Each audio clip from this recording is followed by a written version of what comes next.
Hi guys, welcome back to the channel. Let's start with a new chapter of your class 12 computer science, that is Python functions. तो यार description में तुम्हें हमारी website की link मिल जाएगी। जैसे इधर तुम सिलेबस पर क्लिक करोगे, आज की वीडियो में हम unit 1 that is computational thinking and programming का फर्स्ट पार्ट कवर करने वाले हैं, दैट इज पाइथन फंक्शंस। और तुम्हारे सिलेबस में जितने भी टॉपिक्स के बना हम A to Z बहुत डेप्थ और डिटेल में कवर कर रहे होंगे। तो यार पूरी वीडियो ध्यान से देखना, जो जो बताते जा रहा हूँ अच्छे से समझना, और लास्ट में मैं तुम्हें एक प्रैक्टिस करने के लिए भी वेबसाइट बता दूंगा। अगर ये सब तुमने अच्छे से कर लिया तो मैं गारंटी देता हूँ तुम्हारे बोर्ड्स में पाइथन के फंक्शंस के जितने भी क्वेश्चंस आएंगे तुम इजीली टैकल कर लोगे। So let's start with our introduction. तो यार फंक्शन का नाम सुनते ही तुम्हारे दिमाग में क्या आता? किसी भी चीज का कुछ काम, जैसे मसाजर का काम क्या होता है? तुम्हें ऑर्गेज्म नहीं, तुम्हें रिलैक्स फील करवाना। सिमिलरली किचन में चाकू या फिर तुम्हारी एक्स का काम क्या होता है? कुछ काटना। तो यार कोडिंग में फंक्शन क्या होता है? A function is a block of code that performs a specific task. तो यार फंक्शन बहुत सारी कोड लाइंस का कलेक्शन होता है जो कुछ स्पेसिफिक टास्क परफॉर्म करता है। अभी डिटेल में देखेंगे कैसे टास्क। तो सबसे पहले इस चैप्टर में तुम्हें कवर करने हैं टोटल 3 टाइप के फंक्शंस। एक होता है बिल्ट इन फंक्शन, एक होता है यूजर डिफाइंड फंक्शन, और एक होता है function defined in a module. हम एक एक कर तीनों टाइप्स कवर कर रहे होंगे। सो फर्स्ट देखते हैं बिल्ट इन फंक्शन। जैसे कि नाम से ही पता चल रहा है, पाइथन के अंदर ऑलरेडी प्री डिफाइंड होते हैं। मतलब जैसे तुम पाइथन इंस्टॉल करते हो ये ऑलरेडी उसके अंदर प्रेजेंट होता है। और लाइव प्रैक्टिकल कर देखें तो यार गूगल पर सर्च करना ऑनलाइन पाइथन कंपाइलर, और कोई से भी कंपाइलर को यूज कर लेना। अभी हम क्या पढ़ रहे हैं? Built in function. सबसे पहला एग्जांपल जो कि तुम जूनियर क्लासेस से पढ़ते आ रहे हो, दैट इज प्रिंट। हाँ, प्रिंट भी एक फंक्शन होता है। प्रिंट का एक स्पेसिफिक काम होता है। क्या काम होता है? डिस्प्ले पर स्पेसिफिक आउटपुट दिखवाना। अब प्रिंट के अंदर, ब्रैकेट के अंदर, कोटेशन मार्क्स के अंदर तुम जो भी लिखते हो, कोटेशन मार्क्स बंद, ब्रैकेट बंद, जैसे इस कोड को तुम रन करोगे ब्रैकेट के अंदर कोटेशन मार्क्स के अंदर जो भी लिखा होगा तुम्हारी आउटपुट स्क्रीन पर एज इट इज लिखा आ जाएगा। प्रिंट एक टाइप का बिल्ट इन फंक्शन है। मैंने बताया था फंक्शन का कोई स्पेसिफिक काम होता है, तो प्रिंट फंक्शन का काम क्या है? जो भी इसके अंदर तुम इनपुट दोगे वो डिस्प्ले पे एज अ आउटपुट तुम्हें दिखा देगा। इसके अंदर तुम कुछ भी लिख सकते हो। जैसे तुम रन करोगे ब्रैकेट्स और कोटेशन मार्क्स के अंदर तुमने जो भी लिखा होगा वो तुम्हारी स्क्रीन पर एज इट इज आ जाएगा। तुम्हें समझ आ गया बिल्ट इन फंक्शन क्या होता है? बिल्ट इन फंक्शन मतलब जो ऑलरेडी पाइथन के अंदर है। तो प्रिंट नाम का एक फंक्शन ऑलरेडी है और इसका काम क्या है? स्क्रीन पर कुछ भी आउटपुट दिखाना। मान लो हमने एक टपल बना दिया जिसके अंदर बहुत सारे नंबर्स हैं। अब जैसे ही मैं ए को प्रिंट कराऊंगा तो तुम्हें पता है स्क्रीन पर ये पूरी की पूरी टपल आ जाएगी। देखो जो भी हमने टपल दिखाया था, टपल बहुत सारी चीजों का कलेक्शन होता है और एंड और स्टार्ट में राउंड ब्रैकेट्स होते हैं। तो हमने एक टपल क्रिएट कर ली, उसे पूरे टपल को हमने ए के अंदर स्टोर करा दिया। फिर मैंने बोला भाई तू ए को प्रिंट करा दे। जैसे इसने प्रिंट कराया ये इधर आ गया। अब देखो जैसे इन सारे नंबरों में से तुम्हें मैक्सिमम नंबर निकालना है तो तुम इधर लिखोगे मैक्स। जैसे इसे रन करोगे इस टपल के अंदर जो भी मैक्सिमम नंबर है, सबसे बड़ा नंबर कौन सा? हमारा 96। तो हमारी स्क्रीन पर आ गया 96। ऐसी तुम्हें मिनिमम वैल्यू फाइंड करनी है, तुम इधर लिखोगे मिन। जैसे ही रन करोगे तो इसमें से सबसे मिनिमम वैल्यू, सबसे छोटी वैल्यू कौन सी है? -65। तो तुम्हारी स्क्रीन पे आ गया -65। अब तुमने एक चीज नोटिस करी होगी, हर एक फंक्शन में ये वाले ब्रैकेट्स यूज होते हैं। इसे हम राउंड ब्रैकेट्स भी बोलते हैं। जैसे ये प्रिंट वाला फंक्शन है, अगर मैं इसे खाली कर दूं तो ये देखो ओपन और क्लोज ब्रैकेट यूज हुए हैं। ऐसी मिन वाला फंक्शन अगर मैं इनपुट खाली कर दूं तो देखो राउंड ब्रैकेट ओपन और क्लोज। तो फंक्शन की यही खास बात होती है, तुम्हें अगर कोड आइडेंटिफाई करना है कि वो फंक्शन है कि नहीं तो ये वाले राउंड ब्रैकेट ढूंढना। जहां पर भी ये राउंड ब्रैकेट यूज हो रहे होते हैं मतलब वो एक टाइप का फंक्शन है। आउट डेफिनेशन देखते हैं बिल्ट इन फंक्शन की। Those functions which are pre defined in Python. Python के अंदर ऑलरेडी प्री डिफाइंड है, we have to just call them to use. जैसे अभी हमने एग्जांपल में देखा, बस मैंने इसे कॉल कर दिया, मतलब इधर लिख दिया। जैसे इधर लिखा वो अपना काम करने लग जाता है। जैसे इधर मैंने प्रिंट लिखा, प्रिंट अपना काम करने लग जाता है। अब बहुत सारे टाइप के बिल्ट इन फंक्शन होते हैं, हम और एग्जाम्पल कर कर देखते हैं। सबसे पहले प्रिंट, प्रिंट का हमने एग्जाम्पल देख लिया। जो भी ब्रैकेट के अंदर तुम डालते हो वो तुम्हारे आउटपुट पे आ जाता है। एक होता है एब्सोल्यूट फंक्शन। एब्सोल्यूट फंक्शन तुम्हारी नेगेटिव वैल्यू को पॉजिटिव बना देता है। जैसे मान लो ए के अंदर हमने स्टोर करा दिया -69। अब जैसे ही मैं प्रिंट कराऊंगा एब्सोल्यूट वैल्यू ऑफ ए, जैसे ही मैं इसे रन करूं तो देखो +69 तुम्हारी स्क्रीन पर आ जाएगा। तो एब्सोल्यूट फंक्शन क्या करता है, नेगेटिव वैल्यू को पॉजिटिव में कन्वर्ट कर देता है। एक होता है हमारे पास राउंड। जैसे तुमने मैथ्स में राउंड ऑफ पढ़े होंगे। मान लो हमारे पास एक नंबर है 99.12121212। अब मेरे को ये नंबर राउंड ऑफ करना है, तो हम पहले लिखेंगे राउंड और हमें इनपुट दे देना है ए। जैसे ही मैं इसे रन करूं तो देखो 99 वाला नंबर राउंड ऑफ होकर आ जाएगा। 99.12121212 किसके क्लोज है, 99 के। तुम्हें समझ आ गया राउंड फंक्शन क्या करता है, राउंड ऑफ करके वैल्यू दे देता है। इधर मैं जैसे 99.9 लिखूं तो देखो ये तुम्हें 100 रिटर्न करके दे देगा। देखा, ऐसे ही तुम बहुत सारे फंक्शंस ट्राई कर सकते हो। एक और एग्जांपल लेके देखते हैं। अब हम एक लिस्ट बनाते हैं। लेट्स से लिस्ट का नाम हमने लिख दिया L1। इसके अंदर तुम कुछ भी नंबर डाल दो। अब मान लो हमें क्या कराना है, इन जितनी भी वैल्यूज है इनका हमें सम चाहिए। तो हम प्रिंट के अंदर क्या लिखेंगे, सम।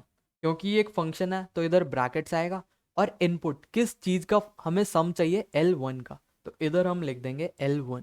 जैसे ही मैं इसे रन करूं तो इन सबको ऐड कर कर क्या आएगा, 10 + 5 इज 15, 15 + 20 इज 35, 36, 36 + 9 इज 45।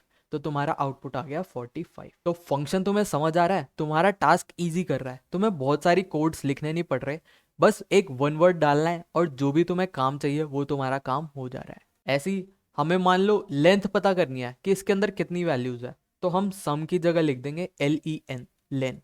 जैसे ही मैं इसे रन करूँ तो इधर आ जाएगा 5। देखो 5 आ गया क्योंकि इधर 5 हमारे वैल्यूज थे। अब मान लो तुम्हें पता करना है कि L1 का टाइप क्या है, ये लिस्ट है, टपल है, डिक्शनरी है। तो तुम इधर लिख दोगे टाइप। जैसे तुम इसे रन करोगे इसने बता दिया ये एक लिस्ट है। तुम्हें समझ आया बिल्ट इन फंक्शंस कैसे काम करते हैं। हमने प्रिंट देख लिया, एब्सोल्यूट देख लिया, राउंड देख लिया। एक पावर करके देखते हैं। मान लो मुझे निकालनी है 2 की पावर 3। तो सबसे पहले हमें स्क्रीन पे डिस्प्ले कराना है, इसलिए प्रिंट लिख दिया। अब ब्रैकेट में तुम लिखोगे पावर फंक्शन। पावर फंक्शन के लिए हम यूज करते हैं POW। अब किसकी पावर चाहिए, 2 की, और कितनी बारी चाहिए, 2 × 2 × 2। 2 की पावर 3 चाहिए। 2 की पावर 3 क्या होती है, 8। तो आउटपुट देखते हैं क्या आता है। आउटपुट आ गया तुम्हारा 8। तो तुम पावर भी कैलकुलेट कर सकते हो, मिनिमम वैल्यू, मैक्सिमम वैल्यू, तुम राउंड ऑफ करा सकते हो, एब्सोल्यूट वैल्यू फाइंड कर सकते हो, तुम लिस्ट को सॉर्ट भी करा सकते हो, रिवर्स भी करा सकते हो। हमने टाइप फंक्शन भी देख लिया, सम करके देख लिया, पावर करके देख लिया। अगर पेपर में आ जाए बिल्ट इन फंक्शन समझाने के लिए तो तुम ये सारी थ्योरी भी लिख देना और मैंने बहुत सारे एग्जाम्पल भी बता दिए, उनमें से कोई भी एग्जाम्पल लिख कर आ जाना। आई होप तुम्हें बिल्ट इन फंक्शन समझ आए होंगे। फंक्शन होते क्या है, कुछ ऐसा स्पेसिफिक कोड जो कि कोई स्पेसिफिक टास्क परफॉर्म कर सके। हमारे पाइथन के अंदर ये कुछ बिल्ट इन फंक्शंस होते हैं जिनका काम मैंने एज इट इज लिख दिया है। एग्जाम्पल भी तुम्हें करके बता दिए, तो थ्योरी और कोड दोनों लिख कर आ जाना, तुम्हारे फुल मार्क्स आ जाएंगे। हमने पढ़ लिया बिल्ट इन फंक्शन। अब देखते हैं function defined in a module. तो सबसे पहले मॉड्यूल क्या होता है, मॉड्यूल का मतलब कोड की एक लाइब्रेरी। जैसे बुक्स लाइब्रेरी होती है, उसमें बहुत सारी बुक होती है ना, ऐसी मॉड्यूल एक लाइब्रेरी है जहां पर बहुत सारा कोड स्टोर है। मान लो तुम्हें Spotify पे कोई गाना सुनना है। अब ऐसा तो नहीं है तुम सर्च करने के लिए पूरा का पूरा गाना लिख देते हो, तुम बस गाने का नाम लिखते हो और तुम्हारे पास पूरा का पूरा गाना आ जाता है। सिमिलरली हमने बहुत सारे कलेक्शंस बना दिए और उनका कुछ नाम लिख, जब भी हमें वो कोड चाहिए होता है हम उसको नाम लेके बुला लेते हैं। तो हमें पूरा कोड एज इट इज लिखना नहीं पड़ता, हम बस नाम लिखते हैं और हमारे पास वो चीज आ जाती है। तो यार फंक्शन डिफाइंड इन मॉड्यूल, हमारे पास एक लाइब्रेरी है जहां पर बहुत सारा कोड स्टोर है, बस हमें उसे उठाकर लाना है। तो यार सबसे पहला एग्जांपल मैथ मॉड्यूल का। आओ प्रैक्टिकल में चलते हैं सीधा। तो यार सबसे पहले हमने क्या बोला था, लाइब्रेरी से मान लो एक अलमीरा लेके आनी है और अलमीरा के अंदर बहुत सारी बुक्स रखी हैं। तो सबसे पहले हम लिखेंगे इंपोर्ट और जो भी मॉड्यूल का नाम होता है, जैसे अभी हम मैथ्स पढ़ने वाले हैं तो इंपोर्ट लिखेंगे, मॉड्यूल का नाम होता है मैथ, तो हमने लिख दिया इंपोर्ट मैथ। अब मैथ से रिलेटेड हम बहुत सारे फंक्शंस परफॉर्म करवा सकते हैं। जैसे हमें मान लो किसी चीज का स्क्वायर रूट पता करना है, क्योंकि हमें स्क्रीन पर डिस्प्ले कराना है, तो हम लिखेंगे सबसे पहले प्रिंट। अब मॉड्यूल वाले फंक्शंस यूज करने के लिए सबसे पहले तुम्हें लिखना होता है मॉड्यूल का नाम। मॉड्यूल का नाम क्या था? मैथ। तो सबसे पहले हम लिखेंगे मैथ, फिर डॉट लगाकर फंक्शन का नाम। जैसे एक एग्जाम्पल होता है, किसी भी चीज का स्क्वायर रूट तुम्हें निकालना है तो लिखते हो तुम SQRT। और किस चीज का स्क्वायर रूट निकालना है? स्क्वायर रूट तो तुम्हें पता ही होगा। जैसे 9 का स्क्वायर रूट क्या होता है? 3। मतलब 3 को 2 बार मल्टीप्लाई करते हैं तो 9 आता है। ऐसे ही 4 का स्क्वायर रूट क्या होता है? 2। 2 को 2 बार मल्टीप्लाई करते हैं तो 4 होता है। तो स्क्वायर रूट निकालने के लिए तुम लिखोगे मैथ, फिर SQRT, और जिस भी चीज़ का तुम्हें स्क्वायर रूट निकालना है। जैसे 25 का स्क्वायर रूट क्या होता है?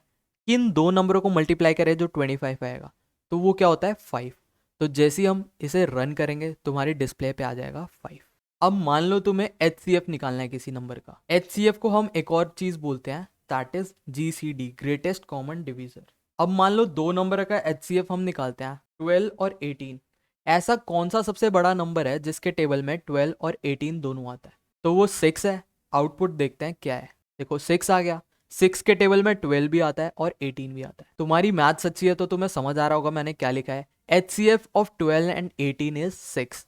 तो हमें कुछ भी कॉम्प्लेक्स कैलकुलेशन परफॉर्म नहीं करनी पड़ी, हमने बस यूज करा GCD का नाम, और जिन भी नंबरों का तुम्हें HCF चाहिए वो लिख दो। इसका एक और एग्जांपल देखते हैं। तो ये स्टेप तो मैंडेटरी है, मैथ डॉट, क्योंकि हम मॉड्यूल वाले फंक्शन यूज कर रहे हैं। मान लो तुम्हें किसी चीज का फैक्टोरियल निकालना है, फैक्टोरियल ऑफ मान लो 5। अगर तुम्हें नहीं पता फैक्टोरियल क्या होता है तो पता नहीं तुम 12th में कैसे आए हो, मैथ्स जाकर पढ़ लेना। फैक्टोरियल मतलब 5 इंटू 4 इंटू 3 इंटू 2। 5 4 ज़ा 20, 23 ज़ा 60, 62 ज़ा 120। तो आंसर हमारा क्या आना चाहिए? 120। इसका एक और एग्जाम्पल, मैथ डॉट, मान लो किसी भी चीज़ की तुम्हें फ्लोर वैल्यू निकालनी है। फ्लोर वैल्यू मतलब जो भी नंबर है उसका तुम इंटीजर रिटर्न करो बट कम में। जैसे 3.2 का फ्लोर वैल्यू क्या हो जाएगा? 3। ऐसी 33.121212 का फ्लोर वैल्यू क्या हो जाएगा? फ्लोर मतलब जमीन, सबसे क्लोज वाला छोटा इंटीजर हमें निकाल के दो। तो 31.121212 से छोटा इंटीजर कौन सा है? 33। तो हमारा आउटपुट आ जाएगा 33। ऐसी फ्लोर की तरह हमारे पास एक चीज होता है, that is seal, CEIL। Seal मतलब छत, मतलब एक वैल्यू बड़ी। 33 पॉइंट से एक वैल्यू बड़ी जो कि इंटीजर है क्या होती है? 34। तो 34। तुम्हें समझ आया हम functions defined in a module कैसे यूज करते हैं? सबसे पहले मॉड्यूल को इंपोर्ट करते हैं, फिर मॉड्यूल के साथ तुम्हें जो भी फंक्शन यूज करना है हम वो लिख देते हैं, और इनपुट तुम अपने अकॉर्डिंग दे सकते। तो हमने देख लिया SQRT फंक्शन क्या करता है? स्क्वायर रूट निकाल के दे देता है। सील फंक्शन क्या करता है? नियरेस्ट इंटीजर तक जाता है बट उससे ज्यादा अप। फ्लोर क्या करता है? ये भी इंटीजर देता है but down to that number, एक वैल्यू कम देता है। फैक्टोरियल, फैक्टोरियल निकाल के दे देता है। GCD हमें ग्रेटेस्ट कॉमन डिवीजर मतलब HCF निकाल के देता है। तो मैं समझ आ गया functions defined in a module. सबसे पहले हमें जो भी मॉड्यूल है उसका नाम पता होना चाहिए, और उस नाम के साथ तुम जो भी मॉड्यूल के साथ फंक्शंस मिलते हैं हम वो यूज कर रहे होते हैं। नेक्स्ट एक और एग्जांपल देखते हैं रैंडम मॉड्यूल का। इसे एकदम क्लियर कर दो। सबसे पहले हम कौन सा मॉड्यूल यूज कर रहे हैं? रैंडम। तो इधर इंपोर्ट कर लेंगे किसको? रैंडम को इंपोर्ट कर लिया। फिर सबसे पहले क्योंकि हमें डिस्प्ले पे दिखाना है तो हम यूज करेंगे प्रिंट वाला फंक्शन। अब इसके अंदर सबसे पहले मॉड्यूल का नाम हमने लिख दिया, फिर डॉट लिखेंगे। फिर रैंडम के साथ दो तीन फंक्शन आते हैं, आओ स्लाइड में देखते हैं। रैंडम के साथ ये कुछ फंक्शंस आते हैं जो कि हम प्रैक्टिकल में कर रहे होंगे, आओ देखते हैं। तो सबसे पहले रैंडम डॉट, तुम जैसे ही रैंडम लिखोगे, और फंक्शन के लिए मैंने बताया था ब्रैकेट्स हम यूज करते हैं। तो रैंडम डॉट रैंडम तुम जैसे ही करोगे तो तुम्हारे पास रैंडम वैल्यू आएगी 0 से 1 के बीच। देखो जैसे अभी आई है 0.62। अब दोबारा मैं रन करूं तो देखो रैंडम वैल्यू आएगी 0.05। दोबारा रन करूं तो रैंडम वैल्यू आएगी। रैंडम का मतलब ये होता है तुम अलग अलग रैंडम वैल्यू मेरे को निकाल के दो, और जब भी हम इनपुट नहीं देते तो ये 0 से 1 के बीच वैल्यूज निकाल के देता है। अब मान लो तुम्हें दो स्पेसिफिक नंबर के बीच में रैंडम वैल्यूज चाहिए, तो 1 से लेके 10 तक के बीच में तुम्हें रैंडम वैल्यू चाहिए, तो तुम यूज करते हो रैंड इंट। रैंड इंट का मतलब रैंडम इंटीजर वैल्यू दे तू इन दोनों के बीच। जैसे अभी 5 इसने निकाल के दी, अब दोबारा हम रन करते हैं तो देखते हैं क्या आउटपुट आता है। अब देखो 7 आउटपुट आया, दोबारा रन करके देखते हैं 9 आया। हमेशा इन दो बीच के नंबर्स वो निकाल के देता रहेगा। अब मान लो तुम्हारे पास एक लिस्ट है, उस लिस्ट में से मान लो तुम्हें चाहिए कि पाइथन मेरे को चूज करके दे, रैंडम डॉट चॉइस, फिर तुम्हारे पास ब्रैकेट ओपन और बंद, और अंदर जो भी तुम्हें लिस्ट देनी है। अब मैं जैसे ही रन करूँगा, ये वाला फंक्शन क्या करेगा, जो भी तुमने लिस्ट दिया है उसमें से एक वैल्यू अपने आप रैंडमली चूज़ करेगा। जैसे अभी देखो, इसने 12 चूज़ कर लिया, 1 से 10 के बीच इसने 7 चूज़ कर लिया, 0 से 1 के बीच इसने 0.24 चूज़ कर लिया। तो रैंडम जैसी नाम से बता रहा है, वैल्यू नहीं देता, ये हमेशा रैंडम वैल्यू तुम्हें देता रहता है। अगर तुम्हें 0 से 1 के बीच चाहिए तो random as it is use कर लो, किसी पर्टिकुलर नंबर के बीच चाहिए तो रैंड इंट यूज़ कर लो, और तुम्हारे पास कोई लिस्ट है तो तुम कौन सा फंक्शन यूज़ करते हो, चॉइस। देखो अब इसने कौन सा चूज़ कर लिया, 96। एक और बार लास्ट बार रन करके देखते हैं ये क्या क्या वैल्यू चूज़ करता है। अब देखो इसने इसमें से 1 चूज़ कर लिया, 1 और 10 के बीच में से इसने 6 यूज़ कर लिया, और रैंडम हमने एज इट इज़ लिखा है तो इसने 0 और 1 के बीच चूज़ कर लिया 0.89। अब ये कहाँ पे यूज़ होते हैं, मान लो तुम एक गेम बना रहे हो जहाँ पे तुम्हें डाइस थ्रो करवाना है और तुम्हें 1 to 6 रैंडम नंबर चाहिए, उधर हम कौन से फंक्शन यूज़ करते हैं, रैंडम फंक्शन यूज़ करते हैं। तो अभी तक हमने मैथ मॉड्यूल देख लिया, रैंडम मॉड्यूल देख लिया। रैंडम क्या करता है, 0 से 1 के बीच तुम्हें रैंडम वैल्यूज़ देता है। रैंड तुम्हें रैंडम इंटीजर देता है पर्टिकुलर रेंज में। चॉइस जो भी तुमने लिस्ट दी है उसमें से रैंडम एलिमेंट्स दे देगा। शफल फंक्शन क्या करता है, एलिमेंट्स जो भी हैं उन्हें शफल कर कर दे देता है। जो जो मैं फंक्शन स्किप कर रहा हूँ खुद जाकर प्रैक्टिस करना, तुम्हारी और ग्रिप अच्छी होएगी हर एक चीज़ के अंदर। और ये बहुत ज़्यादा स्कोरिंग और इजी चैप्टर है, तो इसे तो बिल्कुल मिस मत करके जाना। एक और मॉड्यूल का एग्जांपल लेते हैं, that is date and time. अब डेट एंड टाइम के अंदर भी कुछ फंक्शंस होते हैं, आओ एक एक कर कर देखते हैं। तो यार तुम्हें जब भी डेट टाइम यूज़ करना है तो तुम्हें लिखना होता है फ्रॉम मॉड्यूल का नाम। मॉड्यूल का नाम क्या है, डेट टाइम। मान लो हमें आज की डेट प्रिंट करवानी है तो तुम लिखोगे फ्रॉम मॉड्यूल का नाम, इंपोर्ट कर लो किसको, डेट को। अब जैसी मैं इसे प्रिंट कराऊँ, सबसे पहले प्रिंट, ब्रैकेट में क्या आता था, तुम्हारे मॉड्यूल का नाम। मॉड्यूल में से हमने क्या इंपोर्ट कराया है, डेट, तो इधर हमने डेट लिख दिया। फिर लिखेंगे डॉट, फिर फंक्शन का नाम होता है टुडे। जैसे ही मैं इसे रन करूँगा, आज की डेट देखो स्क्रीन पर आ जाएगी। देखो आज की डेट स्क्रीन पर आ गई। सिमिलरली साथ में तुम्हें टाइम भी इंपोर्ट कराना है तो तुम डेट के साथ इधर टाइम भी इंपोर्ट कर लो। इधर लिखो डेट टाइम, और फंक्शन का नाम होता है नाउ। जैसे ही मैं इसे रन करूँ, आज की डेट और टाइम भी आ जाएगा। जैसे ये रही आज की डेट, ये रहा अभी का टाइम। तुम्हें समझ आया डेट टाइम मॉड्यूल कैसे यूज़ करते हैं। अब मैंने फंक्शंस डिफाइंड इन मॉड्यूल के बहुत सारे एग्जाम्पल कर दिए, इससे ज़्यादा तुम्हारे एग्जाम में आएंगे भी नहीं। नोट्स में मैं बहुत सारे एग्जाम्पल दे दूंगा, तो बहुत अच्छे से रिवाइज कर लेना डाउनलोड करके। इधर मैंने लिख भी दिया है डेट टाइम। तुम्हारा डेट और टाइम ऑब्जेक्ट क्रिएट करता है, डेट करंट डेट बता देता है, टाइम बता देता है। टुडे लिखते हो तो करंट डेट आ जाती है। तो ये थे functions defined in module. Module एक कोड लाइब्रेरी होती है, उसे हमें इंपोर्ट करना होता है। इंपोर्ट करते ही हम अपने फंक्शंस यूज़ कर सकते हैं। सो हमने कौन कौन से देख लिए, बिल्ट इन फंक्शन देख लिए, फंक्शन डिफाइंड इन मॉड्यूल देख लिए। अब चलते हैं सबसे इंपॉर्टेंट टॉपिक पर, that is user defined function. अब नाम से क्या पता चल रहा है, यूज़र, यूज़र मतलब हम लोग जो कि कोडिंग करते हैं, जो कि हम फंक्शंस क्रिएट करते हैं, वैसे functions user defined function. Functions which are created by user as per the requirement. Functions को हम खुद बनाते हैं, हम खुद कोड लिखते हैं, उसको एक नाम देकर सेव कर देते हैं अपने रिक्वायरमेंट के अकॉर्डिंग। इसे हम ऐसे भी लिख सकते हैं, block of statement that performs a specific task. बहुत सारे कोड का कलेक्शन जो कोई कुछ स्पेसिफिक टास्क परफॉर्म कर रहा हो। अब जब भी हम कोई फंक्शन क्रिएट करते हैं तो हमेशा DEF डेफ कीवर्ड यूज करते हैं। यूजर डिफाइंड फंक्शन बनाने का सिंटेक्स देखते हैं। सिंटेक्स मतलब कि तुम्हें फंक्शन बनाना है तो तुम कैसे क्रिएट करते हो। सबसे पहले तुम लिखते हो डेफ कीवर्ड, फिर जो भी तुम्हें फंक्शन का नाम देना है और जो भी इनपुट कराना है वो लिख दो ब्रैकेट में।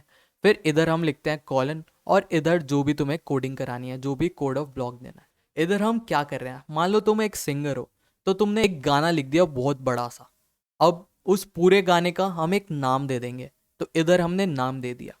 तो अब जब भी हमें वो पूरा का पूरा गाना सुनना होता है तो हम बस नाम लिख देते हैं, हमारे पास पूरा गाना आ जाता है।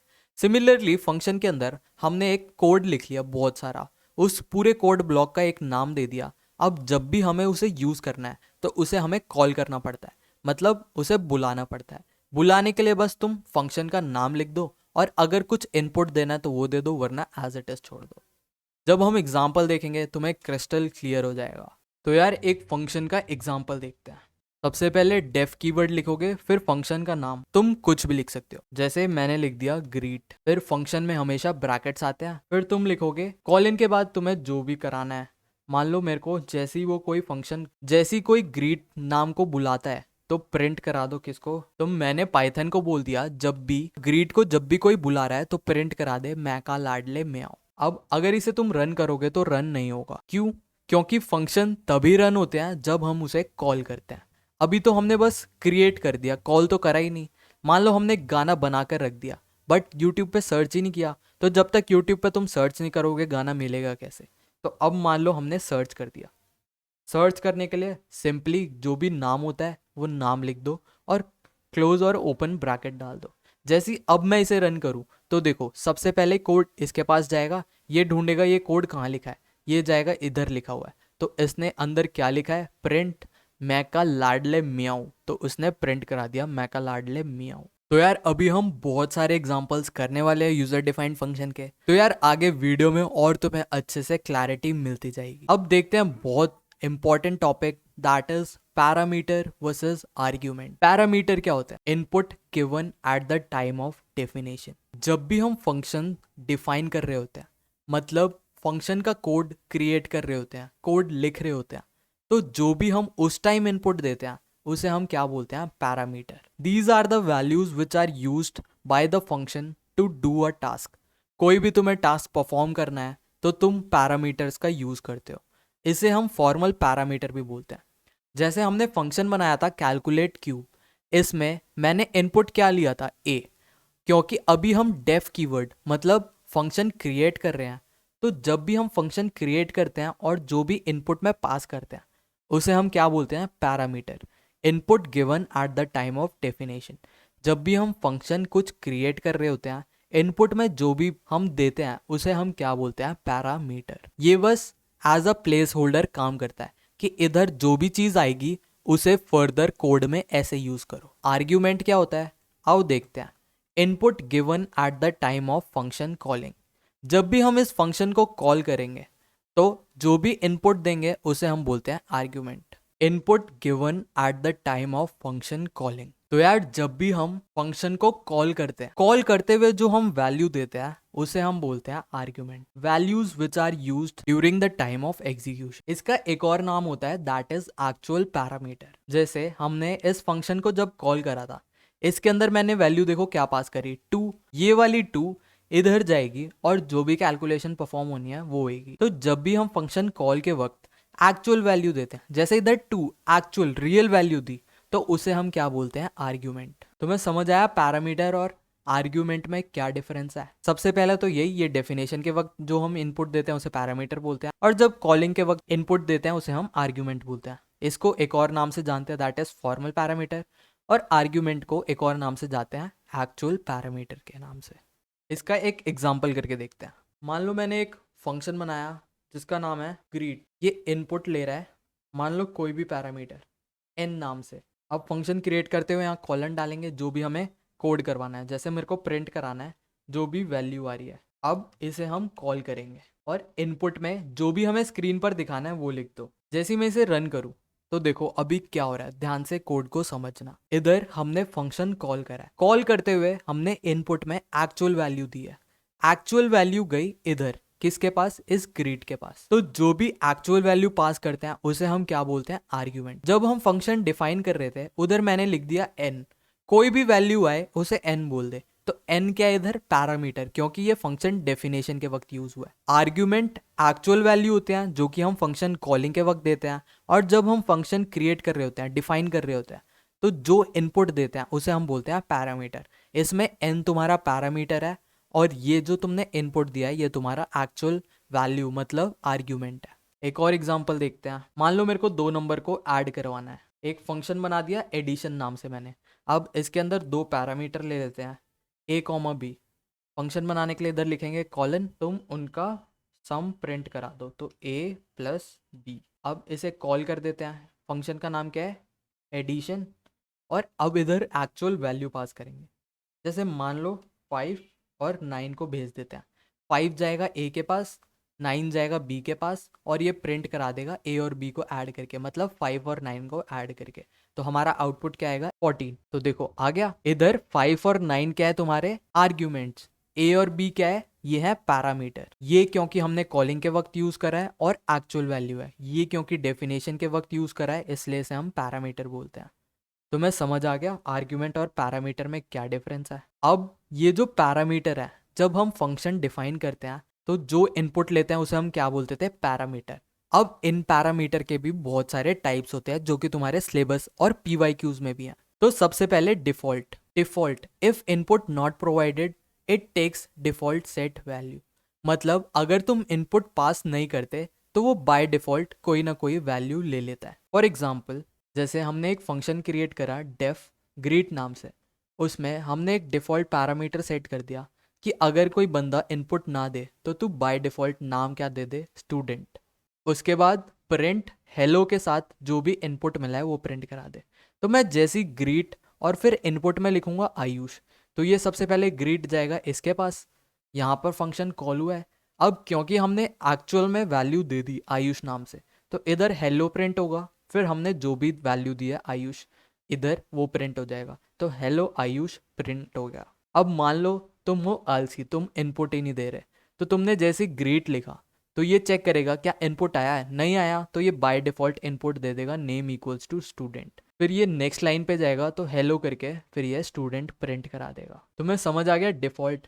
डिफॉल्ट में अगर तुम कोई भी पैरामीटर नहीं देते तो तुम बाय डिफॉल्ट एक पैरामीटर वैल्यू सेट कर सकते हो कि अगर इनपुट में कुछ नहीं आया तो वो अपने आप वो वैल्यू ले ले। सेकेंड टाइप होती है पोजिशनल, जैसी नाम से पता चल रहा है, arguments must be passed in the orders. जो भी पैरामीटर के ऑर्डर है उसके अकॉर्डिंग ही हम पास कर रहे होने चाहिए। जैसे मैंने एक फंक्शन क्रिएट करा डेफ, फिर फंक्शन का नाम इन्फो, दो पैरामीटर ले रहे हैं हम, एक नेम और एज, और उन दोनों को प्रिंट करा दे रहा है। अब जैसे ही मैंने कॉल करा फंक्शन को, इन्फो लिखा, फिर नेम की जगह मैंने लिख दिया आयुष, एज की लिख दिया 22, तो ये तो सही है, जैसे इसे तुम रन करोगे आयुष और 22 लिखा जाएगा। बट मान लो तुमने लिख दिया इन्फो, सबसे पहले तुमने लिख दी 22, बट ये जब इनपुट ले रहा है तो सबसे पहले नेम मांग रहा है, बट तुम इसे क्या दे रहे हो, 22 एज दे रहे हो, नंबर दे रहे हो। तो पोजीशन बहुत मैटर करती है रियल लाइफ में भी, पाइथन के फंक्शन में भी। तो नेम अगर तुमसे पहले पूछा है तो इनपुट में भी नेम पहले डालना है, एज बाद में पूछा है तो एज भी बाद में डालना है। तो ये वाला करेक्ट सिंटेक्स है, बट ये वाला रॉन्ग है। आगे हम बहुत सारे एग्जाम्पल देखेंगे, तुम्हें और समझ आएगा। डिफॉल्ट, जिसमें अगर इनपुट नहीं देते तो बाय डिफॉल्ट वैल्यू ले लेता है। पोजिशनल मतलब जो जो इनपुट में हमने ऑर्डर दिया है वही कॉलिंग के वक्त ऑर्डर हमें फॉलो करना है। नेक्स्ट होता है हमारे पास कीवर्ड आर्ग्यूमेंट। जैसे ही नाम से पता चल रहा है पैरामीटर का नाम यूज करते हैं। जैसे हमने एक फंक्शन बनाया डेफ स्टूडेंट, इसके अंदर दो चीजें जा रही हैं, एक नेम जा रहा है, एज जा रहा है, और हम नेम को प्रिंट करा दे रहे हैं, फिर एज को प्रिंट करा दे रहे हैं। मैंने फंक्शन कॉलिंग के वक्त सबसे पहले लिखा एज 22, नेम आयुष, तो ये चेक करेगा एज, एज किससे मैच कर रहा है, इसके पास, तो ये वाला एज इसको दे देगा, 22 वैल्यू इसके पास दे देगा। फिर ये चेक करेगा नेम, नेम वाला इनपुट पैरामीटर कहाँ है, यहाँ पर, तो नेम के अंदर जो भी वैल्यू आयुष वो इधर दे देगा उसे। जैसे इसे हम रन करेंगे नेम के साथ लिखा जाएगा आयुष, एज के साथ 22। अब देखो इधर हमने पोजीशन भी चेंज कर दी, पहले नेम इधर था, हमने नेम इधर कॉल करा, बट क्योंकि हमने कीवर्ड यूज करा है, एक्चुअल उसका नाम यूज करा है, तो इसका ऑर्डर मैटर नहीं करेगा। एज तुम पहले लिख दो, भले ही यहाँ बाद में पूछा है, इधर बाद में लिख दो, इधर पहले पूछा है। तो कीवर्ड आर्ग्यूमेंट का ये फायदा है कि अगर तुम ऑर्डर भूल गए तब भी तुम नाम देके एज इट इज अपना कोड रन करवा सकते हो, इधर ऑर्डर मैटर नहीं करता। Mix of positional and keyword. अब मान लो पोजिशनल और कीवर्ड दोनों टाइप के पैरामीटर है तुम्हारे कोड में, तो यार ये ध्यान से सुनना, तुम्हारे पीवाईक्यू में भी आया था। Positional argument must come before keyword argument. तो पोजिशनल आर्ग्यूमेंट हमेशा पहले आने चाहिए before keyword argument. Keyword argument कौन से थे, जो कि हम नेम देके कॉलिंग के वक्त यूज करते हैं। जैसे स्टूडेंट, सबसे पहले हमने लिखा आयुष, ये एक पोजिशनल पैरामीटर है और ये रहा कीवर्ड पैरामीटर। तो मैं यही कहना चाह रहा हूँ कि कीवर्ड पैरामीटर हमेशा एंड में आना चाहिए। जैसे कीवर्ड एज वाला कीवर्ड वाला पैरामीटर कॉलिंग में एकदम एंड में आया है। पोजिशनल वाला कहीं पर भी हो, उसे फर्क नहीं पड़ता, बट जितने भी कीवर्ड पैरामीटर है हमेशा एंड में आना चाहिए। जैसे अगर तुम लिखोगे स्टूडेंट, कीवर्ड तुमने पहले लिख दिया तो ये कोड तुम्हारा चलेगा ही नहीं, एरर दे देगा। आओ इसको कोड में प्रैक्टिकल कर देखते हैं। देखो अभी तो एज इट इज मैं रन करूंगा तो नेम की जगह आ गया आयुष, हमने इधर आयुष दिया था। एज क्या दी थी 22, तो एज की जगह प्रिंट हो गया एज इक्वल्स टू 22। अब देखो मैं क्या बोलना चाह रहा हूँ। सबसे पहले हम फंक्शन को कॉल करते हैं, फंक्शन का नाम क्या था, स्टूडेंट। अब सबसे पहले तुम्हें पोजिशनल पैरामीटर लिखना है। पोजीशन में सबसे पहले क्या पूछा है, नेम, तो इधर तुम कुछ भी नेम लिख सकते हो। नेम लिख दिया मैंने। फिर कीवर्ड पैरामीटर, कीवर्ड कौन सा है, एज, तो तुम इधर लिखोगे एज, मान लो 21 एज दे दी। जैसे ही मैं इसे रन करूँ कोड एकदम मक्खन की तरह चलेगा। देखो नेम की जगह आ गया अदिति, ये वाला चला गया इसके पास, और ये वाला एज इसके पास चला गया, क्योंकि कीवर्ड पैरामीटर हमने एंड में लिखा है, तो ये लॉजिक एकदम सही है।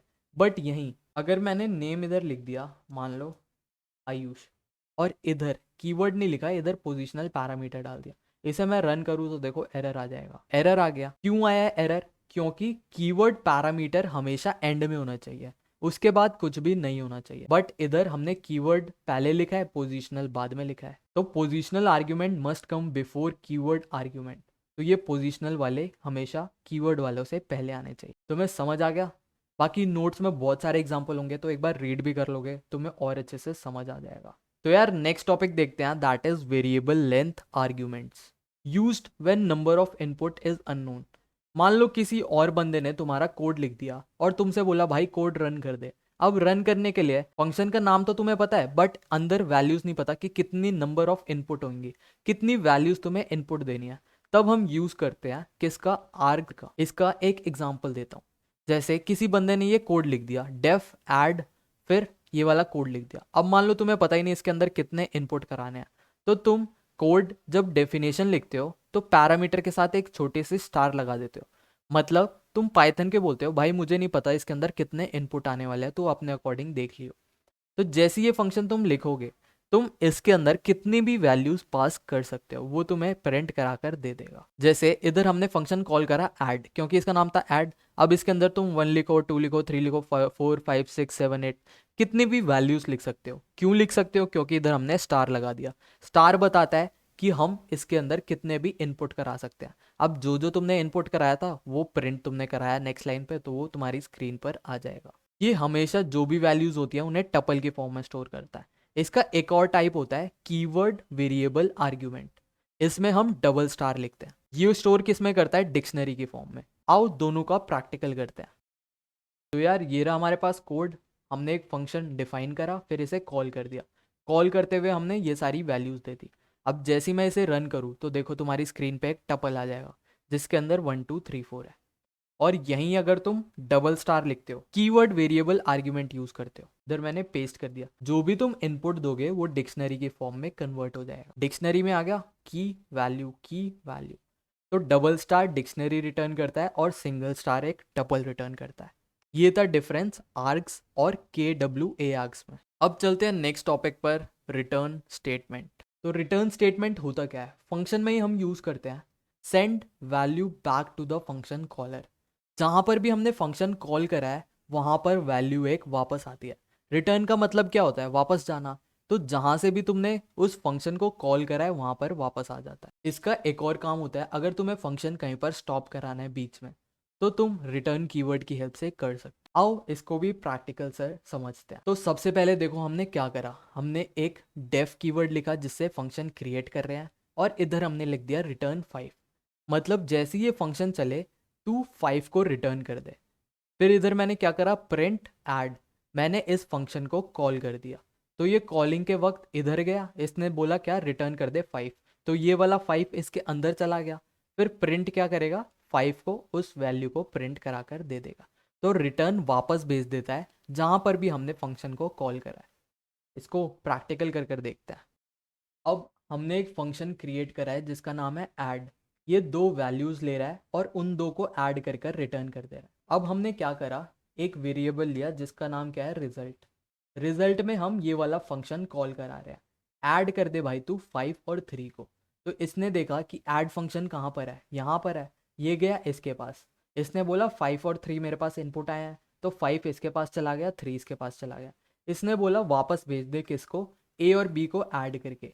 ए की वैल्यू क्या थी 5, बी की वैल्यू क्या थी 3, तो वापस भेज दे 5 और 3 को ऐड करके। तो इस पूरी जगह पर क्या आया लिखा हुआ 8, रिजल्ट की वैल्यू क्या हो गई 8।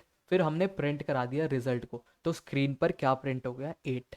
रिटर्न कुछ नहीं करता, जहां पर भी हमने कॉल करा है इस पूरे फंक्शन को, उधर जो भी हम रिटर्न कर रहे हैं वो वापस भेज देता है। इसका एक और कोड एग्जांपल करके दिखाता हूँ। देखो इधर हमने क्या करा, एक फंक्शन बना लिया। अब जब भी तुम्हारे पास आउटपुट निकालने वाले क्वेश्चन आए, जैसे तुम्हें बोल देंगे ये कोड है इसका आउटपुट बताओ, तो सबसे पहले जब भी तुम्हें डेफ दिखे तो ये पूरा पूरा ब्लॉक इग्नोर मार दिया करो, क्योंकि ये काम तभी होगा जब हम इसे कॉल करेंगे। अभी कॉल नहीं कर रहे तो इसे इग्नोर मारो। आ जाओ नेक्स्ट लाइन पर। नेक्स्ट लाइन पे हमने एक वेरिएबल ले लिया रिजल्ट, फिर फंक्शन को कॉल करा, इस पूरे को कॉल कर दिया। इनपुट क्या क्या दे रहे हैं 10 और 5, तो ए की जगह चला जाएगा 10, बी की जगह चला जाएगा 5। फिर बोल रहा है रिटर्न कर दो किस किस को, ए प्लस बी, 10 प्लस 5 को रिटर्न कर दो दैट इज 15। फिर ए माइनस बी को रिटर्न कर दो दैट इज 10 माइनस 5 5। फिर ए इंटू बी को रिटर्न कर दे 10 इंटू 5 दैट इज 50। तो ये सारी चीज़ें रिटर्न होके कहाँ चली गई रिजल्ट के पास, फिर हमने बोल दिया प्रिंट करा दो रिजल्ट को। तो रिटर्न बस जो भी हम वैल्यू रिटर्न करा रहे हैं जहाँ पर भी कॉल हुआ है वो वापस वहाँ पर चला जाता है। तो इतना सा काम होता है तुम्हारे रिटर्न स्टेटमेंट का। तुम्हें समझ आया? जैसे एक फंक्शन बना दिया, रिजल्ट में हमने ऐड 5 और 3 पास कराया, ए की जगह चला गया 5, बी की चला गया 3। हम रिटर्न करा रहे हैं ए प्लस बी, तो 5 प्लस 3 दैट इज 8। 8 को तू रिटर्न कर दे यहाँ पर, रिजल्ट में क्या स्टोर हो गया 8, फिर प्रिंट करा दे रिजल्ट को। अब और ऐसे ऐसे एग्जाम्पल दिखाता हूँ तुम्हारी, जिससे गांड फट जाएगी। अब ये देखो, तुम्हें समझ आ रहा है तो बहुत बढ़िया, पर आंखें खोल कर देखना, क्योंकि ऐसे अब ऐसे इस लेवल के क्वेश्चंस आएंगे तुम्हारे एग्जाम्स में। तुम्हारी टीचर ने बोला है एक कोड बनाओ जो कि चेक करता है कि बच्चा पास होगा कि फेल, और पास तभी करियो जब उस बच्चे के 40 मार्क्स से ज़्यादा मार्क्स आए। तो सबसे पहले तुम क्या लिखोगे, डेफ, फिर तुम्हें जो भी फंक्शन क्रिएट करना है, हम मान लो इसका नाम दे देते हैं रिजल्ट। फिर हम इनपुट ले रहे हैं कि भाई तू मेरे को मार्क्स बता, तो मैं बता दूंगा पास है कि फेल है। तो मैंने इनपुट ले लिया मार्क्स। अब क्योंकि एक कंडीशन हम यूज़ कर रहे हैं, तो जब भी कंडीशन हम यूज़ करते हैं हम क्या यूज़ करते हैं, इफ़ एल्स। इफ़ में कंडीशन डाल दी कि जो भी मार्क्स इनपुट आ रहे हैं वो अगर 40 से ज़्यादा या बराबर है तो क्या रिटर्न करा दे, पास, वरना एल्स तुम रिटर्न करा दो फेल। तुमने मार्क्स इनपुट कराए, अगर 40 से ज़्यादा है तो पास रिटर्न करा दे, अगर 40 से कम है तो फेल रिटर्न करा दे, और जो भी वैल्यू रिटर्न होके आई है उसे प्रिंट करा दे। अब मान लो एक और कोड तुम्हें टीचर ने बोला है कि भाई मेरे को बेसिक सा कैलकुलेटर बना के दे। तो सबसे पहले तुम लिखोगे डेफ, फिर फंक्शन का नाम जो भी होता है, जैसे मैंने इधर लिख दिया कैलकुलेटर। अब जो भी तुम्हें इनपुट लेना है, इधर हम 3 चीज़ें इनपुट ले रहे हैं, 2 नंबर और एक ऑपरेशन, कि उन 2 नंबरों के साथ क्या कराना है, प्लस कराना है, माइनस कराना है, मल्टीप्लाई करना है, डिवाइड कराना है। तो डेफ फंक्शन का नाम लिख दिया, इनपुट में तुम्हें जो भी आ रहा है इधर कॉलन लिख दिया। अब बहुत सारी कंडीशन हमने बना दी इफ़ एल्स की हेल्प से। इफ़ में कंडीशन डाल दी कि ये जो ओपी है अगर प्लस है तो तू क्या रिटर्न कर दे, ए और बी को ऐड करके। सिमिलरली ये अगर ऑपरेटर माइनस है तो तू क्या रिटर्न कर दे, दोनों को माइनस करके। फिर थर्ड में हमने क्या बोला, अगर ऑपरेटर मल्टीप्लाई वाला है तो ए को बी से मल्टीप्लाई करके रिटर्न कर दे। फिर हमने चेक करा अगर डिवीजन का साइन है तो डिवाइड करके दे दे, वरना इनवैलिड ऑपरेशन रिटर्न कर दे। तो जैसे ही तुम प्रिंट कराओगे किसको, कैलकुलेटर फंक्शन को, और तुम 2 वैल्यूज इनपुट दोगे 10 और 5, साथ में तुम एक ऑपरेटर दोगे कि 10 और 5 को ऐड कर दे। अगर प्लस वाला साइन है तो ये इसके पास जाएगा, ये रिटर्न कर देगा किसको, a प्लस बी। मतलब a में क्या आया था 10, b में क्या आया था 5, तो 10 और 5 को वो ऐड कर इधर रिटर्न कर देगा। तो इस पूरी वैल्यू की जगह क्या आएगा 15। तो जैसे ही तुम प्रिंट कराओगे इधर आउटपुट आ जाएगा 15। मैं जितने भी कोड नोट्स में डाल रहा हूँ इसे तुम टाइप कर प्रैक्टिस करना, तब तुम्हारे पेपर में ज़्यादा मार्क्स आने के बहुत अच्छे चांस है। अब मान लो तुम्हारी टीचर ने बोला एक कोड बना के दे कि मैं तेरे को 3 नंबर इनपुट कराऊंगी, उसमें से सबसे बड़ा नंबर मेरे को निकाल के दे। तो सबसे पहले हमने डेफ लिखा, फिर उस फंक्शन का नाम लिख दिया, फिर 3 इनपुट ले रहे हैं ए बी सी। अब इन तीनों में से सबसे बड़ा नंबर कैसे चेक करेंगे, सबसे पहले हमने चेक कर लिया if A is greater than equal to B and A equal to C. And greater than equal to C. हम चेक कर रहे हैं क्या ए बी से बड़ा है और क्या ए सी से बड़ा है। अगर इन दोनों से बड़ा है क्या ए, तो क्या रिटर्न करा के दे दे ए को। एलिफ अगर बी सी से बड़ा है तो रिटर्न करा दे बी, वरना सबसे बड़ा नंबर क्या है सी। तो इधर हम चेक कर रहे हैं या तो ए सबसे ज्यादा बड़ा है, अगर ए बड़ा नहीं है तो बी बड़ा होगा, बी बड़ा नहीं है तो क्या सी बड़ा होगा। तो इधर हमने प्रिंट लार्जेस्ट, फिर 3 नंबर दे दिया 10, 25 और 15। ए में चला गया 10, बी में चला गया 25, सी में चला गया 15। अब ये सारी कंडीशन चेक करेगा, जो भी सबसे बड़ा नंबर होएगा वो इधर स्टोर हो जाएगा और वो फिर उसे प्रिंट कर कर दे देगा। तो ये था रिटर्न स्टेटमेंट का काम। कोई भी वैल्यू वो वापस भेज देता है किसके पास, जहां पर भी तुम्हारा फंक्शन कॉल हुआ है। अब फ्लो ऑफ एग्जीक्यूशन। अब मैं जो अब मैं जो तुम्हें कोड दिखाऊंगा तुम्हारी आंखों से खून के आंसू आएंगे। देखो कुछ समझ आ रहा है इधर क्या हो रहा है। हमने एक फंक्शन बनाया, इधर दूसरा फंक्शन बनाया। अब कभी भी ऐसे क्वेश्चंस आ जाए कि तुम्हारे पास कोड दे दे और तुम्हें आउटपुट निकालना है, तो कभी भी डरना नहीं है। सबसे पहले एक एक कर कर हर एक लाइन पढ़ो। सबसे पहले हम पढ़ेंगे डेफ। यार भैया ने बताया था जहां पर भी डेफ आए उस पूरे ब्लॉक को इग्नोर मारो जब तक उस फंक्शन को हम कॉल नहीं करते। तो अभी इसको पूरा इग्नोर मारेंगे। फिर नीचे आओ, नीचे भी डेफ एक कोड ब्लॉक, एक फंक्शन का ब्लॉक है, इसे भी इग्नोर मारो। फिर हमने क्या करा, प्रिंट करा दो स्टार्ट को। तो सबसे पहले क्या प्रिंट हो जाएगा, स्टार्ट प्रिंट हो जाएगा। फिर हमने किसको कॉल करा है, फंक्शन 2 को। तो ये जाएगा ढूंढेगा फंक्शन 2 कहाँ है कहाँ है कहाँ है, इसने ढूंढ लिया यहाँ पर है। फंक्शन 2 क्या काम करा रहा है, प्रिंट इनसाइड फंक्शन 2। तो ये वाली चीज़ प्रिंट हो जाएगी। फिर नीचे वाले कोड पे आओ, इधर हमने फंक्शन 1 को कॉल कर दिया। फिर ये ढूंढेगा फंक्शन 1 कहाँ है कहाँ है कहाँ है। तो ये इसके पास सीधा यहाँ चला गया, फंक्शन 1 ये रहा। तो इसने प्रिंट करा दिया इनसाइड फंक्शन 1। अब ये वापस यहाँ जाएगा, इसने देखा कोड खत्म हो गया, अब वापस यहाँ चले जाए, फिर ये प्रिंट करा देगा एंड। आओ इसको प्रैक्टिकल देखते हैं, फिर तुम्हें और अच्छे से समझ आएगा। ये रहा हमारा कोड। जैसे ही मैं इसे रन करूँ तो देखो क्या आएगा, सबसे पहले स्टार्ट लिखा आएगा, फिर इनसाइड फंक्शन 2, फिर इनसाइड फंक्शन 1, फिर एंड। अब ये कैसे कैसे हो रहा है, सबसे पहले ये डेफ वाला ब्लॉक है, इसे इग्नोर मारो। फिर डेफ वाला ब्लॉक है, इग्नोर मारो। फिर हमने क्या करा, प्रिंट कर दे किसको, स्टार्ट को। तो इसने प्रिंट करा दिया। फिर इसने बोला फंक्शन 2 को भाई कॉल कर दे। तो ये ढूंढेगा फंक्शन 2 कहाँ है कहाँ है कहाँ है, इसने ढूंढ लिया फंक्शन 2 ये रहा। फंक्शन 2 में कोड पहला क्या है, इनसाइड फंक्शन 2। तो हमने लिख दिया इनसाइड फंक्शन 2।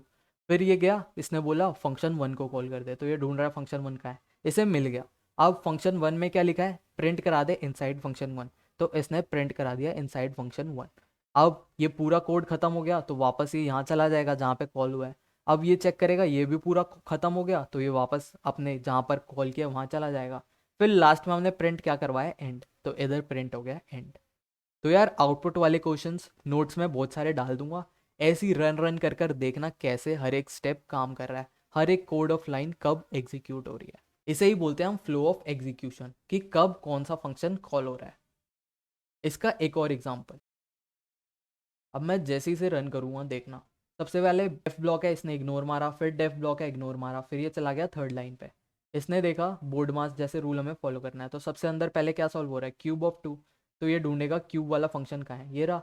इनपुट हम क्या दे रहे हैं, 2। तो इधर चला जाएगा 2। इसने बोला रिटर्न कर दो किसको, 2 को 3 बार मल्टीप्लाई करके। 2 इंटू 2 इज़ 4, 4 इंटू 2 इज़ 8। तो इसने बोला क्या रिटर्न कर दो, 8। तो इधर क्या स्टोर हो जाएगा, 8। फिर दूसरा फंक्शन क्या है, स्क्वायर ऑफ 8। ये जाएगा ढूंढेगा स्क्वायर का है, स्क्वायर का है, ये मिल गया। इधर क्या जा रहा है, इनपुट 8 जा रहा है। तो इधर आ गया 8। इसने बोला रिटर्न कर दो x इंटू एक्स, मतलब 8 इंटू 8 दैट इज 64। तो इधर पूरे की जगह आ गया 64। इसने बोला है फिर बाद में प्रिंट कर दे 64 को, तो इधर आउटपुट आ गया 64। तुम्हें समझ आ गया नेस्टेड फंक्शन कैसे काम करता है, मतलब एक के अंदर एक कैसे काम करता है। अब तुम्हारे फंक्शंस चैप्टर का last topic that is scope. Scope हमारे दो टाइप के होते हैं, एक होता है लोकल, एक होता है ग्लोबल। लोकल होता है ऐसे वेरिएबल जो कि फंक्शंस के अंदर क्रिएट हो रखे हैं। जैसे हमने एक फंक्शन बनाया, उसके अंदर एक वेरिएबल वैल्यू डाल दी x इक्वल्स टू 10। इधर हम जैसे ही प्रिंट कराएंगे तो वो तो x चल जाएगा, बट जैसे ही इस फंक्शन के बाहर प्रिंट कराएंगे वो एरर दे देगा। अब एरर क्यों, क्योंकि x हमने इस फंक्शन के अंदर डिफाइन करा है। इस फंक्शन के अंदर हमने बताया कि x की वैल्यू 10 है, बाहर तो इसे पता ही नहीं x है क्या। तो जैसे ही तुम बाहर x को एक्सेस करने की ट्राई करोगे वो तुम्हें एरर दे देगा। बट अंदर अगर तुम x को प्रिंट कराओगे तो वो प्रिंट हो जाएगा, क्योंकि अंदर तो पता है x की वैल्यू 10 है। तो लोकल स्कोप यही कहता है जो चीज़ अंदर डिफाइन हुई है वो बस अंदर ही चलेगी, बाहर नहीं चलेगी। इसी का उल्टा होता है तुम्हारा ग्लोबल स्कोप। जैसे अब हमने बाहर बता दिया कि x की वैल्यू क्या है 20, तो अब इस 20 को तुम अंदर यूज करो, बाहर यूज करो, हर जगह चलेगी। इधर भी प्रिंट करा लो, इधर भी प्रिंट करा लो, हर जगह ग्लोबल स्कोप चलता है। तो लोकल स्कोप और ग्लोबल स्कोप में ये ध्यान रखना, लोकल स्कोप हमेशा फंक्शन के अंदर डिफाइन होता है, बट ग्लोबल स्कोप हमेशा फंक्शन के बाहर डिफाइन होता है। आओ इनका भी प्रैक्टिकल कर तुम्हारा चैप्टर खत्म करते हैं। अब इधर आएगा एरर। अब एरर क्यों आएगा? क्योंकि देखो इधर हमने लोकल में 10 स्टोर कराया, फिर हमने प्रिंट करा दिया, तो इधर तो आ गया 10, बट फिर उसने x प्रिंट करने की कोशिश करी, बट x तो इस फंक्शन के अंदर है।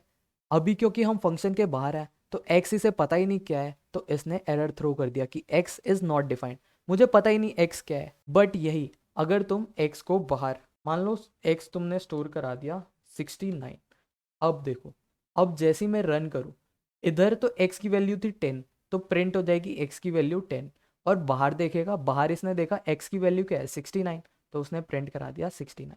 तो फंक्शन के अंदर जब भी हम वेरिएबल को डिफाइन करते हैं उसे बोलते हैं लोकल, और जब भी फंक्शन के बाहर कुछ भी डिफाइन हो रहा होता है उसे बोलते हैं ग्लोबल। अब मान लो हमारे पास ग्लोबल है ही नहीं, इसे ग्लोबल बनाना है, तो ग्लोबल बनाने के लिए एक शॉर्टकट भी होता है। इधर तुम लिखोगे ग्लोबल, फिर लिख दोगे x, कि मतलब इस फंक्शन के अंदर जो मैं वेरिएबल बना रहा हूँ उसे तू ग्लोबल बना दे।